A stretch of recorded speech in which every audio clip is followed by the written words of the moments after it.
అమ్మాయిల సేఫ్టీ ఎంత ఇంపార్టెంట్, ఈ రోజుల్లో అబ్బాయిల సేఫ్టీకి చట్టాలు చేయడం కూడా అంతే ఇంపార్టెంట్. రీసెంట్ గా కాలేజ్ పిల్లల్ని అలా టీచర్ సెక్షువల్ హెరాస్ చేసినప్పుడు అనిపించింది నాకు. అయితే 10 మంది ఎంప్లాయీస్ దాటిన ప్రతి ఆర్గనైజేషన్, కంపెనీ అనే కాదు ప్రతి ఆర్గనైజేషన్ కూడా పాష్ కమిటీని ఏర్పాటు చేయాలి.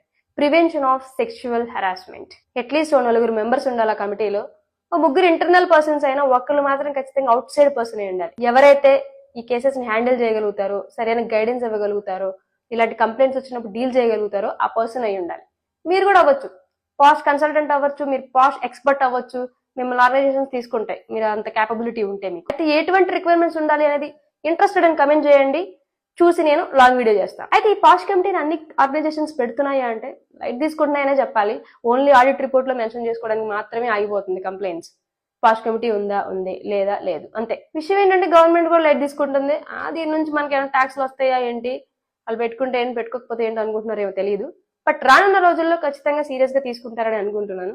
ఎందుకంటే మెయిన్ గా స్కూల్స్, కాలేజెస్, హాస్పిటల్స్ ఇలాంటి క్రౌడ్ ఎక్కువ ఉన్న ప్లేసెస్ ఖచ్చితంగా పాష్ కమిటీని ఏర్పాటు చేయాలి. ఎంప్లాయీస్ ఎంప్లాయర్ హెరాస్ చేసిన, ఎంప్లాయర్ ఎంప్లాయీస్ హెరాస్ చేసిన, లేదా క్లయింట్స్ ఎంప్లాయీస్ ని ఎంప్లాయర్ ని హెరాస్ చేసిన, సెక్షువల్ హెరాస్మెంట్ చేసే ప్రతి కేసెస్ కూడా దీనిలో రిపోర్ట్ చేయాలి.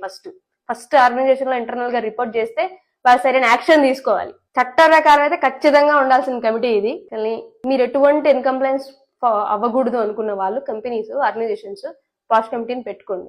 ఎవరైతే నేను కూడా దీనిలో మెంబర్ అవుతా అనుకున్న వాళ్ళు పాష్ కన్సల్టెంట్, పాష్ ఎక్స్పర్ట్ చూడండి, ఒకసారి గూగుల్ చేయండి, మీకు కూడా అర్థమవుతుంది. You can become posh consultant, posh expert. అయితే విషయం ఏంటంటే ఈ పాష్ కమిటీ, పాష్ యాక్ట్ ఉమెన్ కి మాత్రమే, కానీ కాస్త మాడిఫై చేసి మెన్ కి కూడా అని చెప్పి పెడితే, అంటే ఉమెన్ ని హెరాస్ చేస్తే మాత్రమే కంప్లైంట్ ఇవ్వగలరు, మెన్ కి కూడా అప్లై అవుతుంది అని ఏదైనా చట్టం తీసుకొచ్చినా లేదా దీన్నే మాడిఫై చేసినా బాగుంటుంది. Thank you.